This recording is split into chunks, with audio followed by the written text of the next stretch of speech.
ఏంటండి ఏం జరిగింది అసలు జూబ్లీహిల్స్లో? మొత్తం కూడా కేసీఆర్ గారు తెచ్చిన పథకాలు తప్ప మాకు ఏ లేవు, గోపన్న తెచ్చిన పథకాలు తప్ప ఏ లేవు అని చెప్పారు. ఇప్పుడు చూస్తే ఒక భారీ మెజార్టీ తోటి నవీన్ యాదవ్ గెలిచిండు. ఏం జరిగింది అనుకో? వాళ్ళకి ఈ రోజు కాదండి, నవీన్ యాదవ్ గారికి ఎప్పుడైతే టికెట్ ఇచ్చారో మేము గెలిచిపోయాము, మేము విన్నర్స్ అయ్యాము అనేసి అన్నారు వాళ్ళు.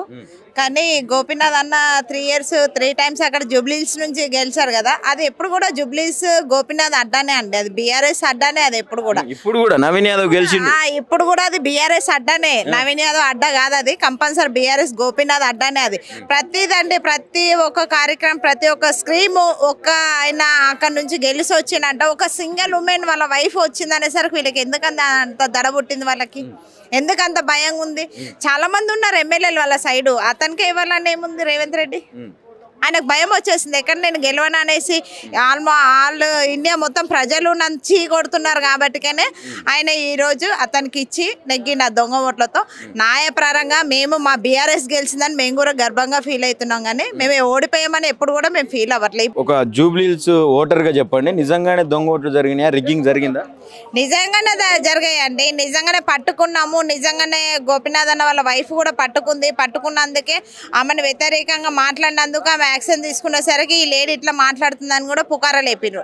అది న్యాయం కాదు. అది ఏదైతే ఆమె ఒక సింగిల్ ఉమెన్స్గా ఇంట్లో నుండి వచ్చి ఆమెకి ఏం తెలియదన్నా కూడా కాదు, ఆమెకు అన్నీ తెలిసి కూడా ఎప్పుడైతే గోపన్న ఎంటర్ అయ్యిండో ఆమెకు కూడా అన్ని ఆల్మోస్ట్ అన్నీ తెలుసు. కాకపోతే ఆమెను ఎంతోమంది చాలా మాట్లాడినారు.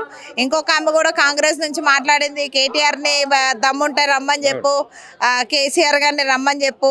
ఇప్పుడు కూడా చెప్తున్నా, ఆమె కూడా లేడీసే, తన ఇంట్లో కూడా ఫ్యామిలీలు ఉంటాయి. ఒకరిని వ్యతిరేకించి ఈరోజు మీది ఉంది, మీ పార్టీ ఉంది, మీ ఉద్యమం ఉంది, మీరు ఆడతారు అంతే, కొన్ని రోజులు నాటకాలు. కానీ మా నుంచి లేడీస్ ఎవరు కూడా అట్లా తప్పుగా మాట్లాడలేదండి ఇప్పటి వరకు, వాళ్ళ వరకు. ఇప్పుడు కూడా మేము నవీన్ యాదవ్ గారు అని అంటున్నాం, కానీ నవీన్ గారు అని మాత్రం మేము అనట్లేదు.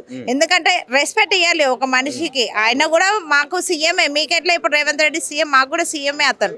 కానీ అట్లా మాట్లాడడం అది కరెక్ట్ కాదు ఆ లేడీస్ అని చెప్తున్నాం మేము. దొంగోట్లు జరుగుతుంటే పోలీస్ శాఖ ఉన్నది, లా అండ్ ఆర్డర్ ఉన్నది, హోంమంత్రి కూడా ముఖ్యమంత్రి గారి దగ్గరనే ఉన్నది, సెంట్రల్ బలగాలు కూడా దిగినాయి. ఏం చేసారు ఇదంతా? అంటే ఎందుకు పట్టుకోలేకపోయారు?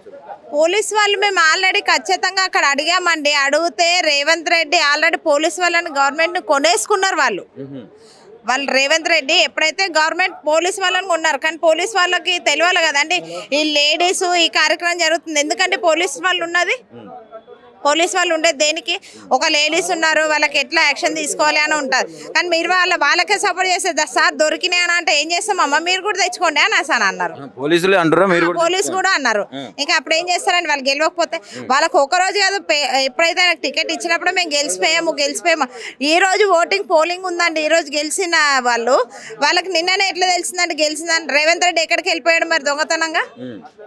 సీఎం ఇప్పుడు రేవంత్ రెడ్డి ఇక్కడ లేరు కదండి, ఢిల్లీకి ఎందుకు వెళ్ళారు అంత తొందరగా? అది భయమే కదా, నేను గెలుస్తానో గెలవను అని భయంతోనే అక్కడికి వెళ్ళి ఆయన ఏదో చేశాడు మాయమంత్రం. కానీ అది ఎక్కువ రోజులు జరగదు. నీతి నిజాయితీగా అన్నది ఎప్పుడైనా సరే కేటీఆర్ గారు కంపల్సరీ వస్తారు. కేసీఆర్ గారు ఎంత సైలెంట్గా ఉంటారు. సింహంని మాత్రం ఎప్పుడైనా కదిలించొద్దు, కదిలిస్తే మాత్రం జనాలు ఉండరు. వచ్చే అవకాశం ఉన్నదా? ఇప్పుడు ఇంకా 2 సంవత్సరాలు అయితే మళ్ళీ ఎలక్షన్స్ రాబోతా ఉన్నాయి, 2.5 మాత్రం తగ్గ ఫరగా వస్తామండి. లేదో అనుకుంటారు, ఈసారి ఇచ్చారండి, ప్రతిసారి అయితే అమౌంట్ ఇయ్యరు కదండి. ఎక్కడి నుంచి తెస్తారు దొంగ అమౌంట్? ఎక్కడి నుంచి తీసుకొస్తారు వాళ్ళు? ఇప్పుడు కాంగ్రెస్ మీద అభిమానంతో, కాంగ్రెస్ మీద ప్రేమతోటి పడలేదండి. అభిమానంతోనే ప్రేమతోని మాత్రం ఎక్కడ కూడా ఎవరు కూడా మధ్య చూపించలేదండి. కంపల్సరీ ఆ ఓటింగ్స్ అంతా బీఆర్ఎస్ కే వచ్చినాయి. ఏవైతే వాళ్ళు దొంగతనంగా ఏవైతే ఓట్లు వచ్చాయో దాంతోనే వాళ్ళు గెలిచారు అక్కడ. కానీ న్యాయపరంగా మా బీఆర్ఎస్ గెలిచిందని మేము సంతోషిస్తున్నాం. ఒక మహిళతో వాళ్ళు భయపడ్డారు అంటే వాళ్ళు ఇక్కడికి అయిపోయారు కదండి. ఇంకా ఒక మహిళతో వాళ్ళు భయపడ్డారు అంటే డిసైడ్ చేస్తున్నాం. వాళ్ళు భయపడ్డారు కాబట్టి దొంగ ఓట్లు ఎంచుకున్నారు. వాళ్ళు భయపడని వాళ్ళు డేర్ అండ్ డాష్ పోటీ చేసేది ఉండే, రాకపోయే వాళ్ళు. అందుకే వాళ్ళు భయపడే వాళ్ళు దొంగ ఓట్లు వేయించుకొని ఈరోజు గెలిచారు అంతే.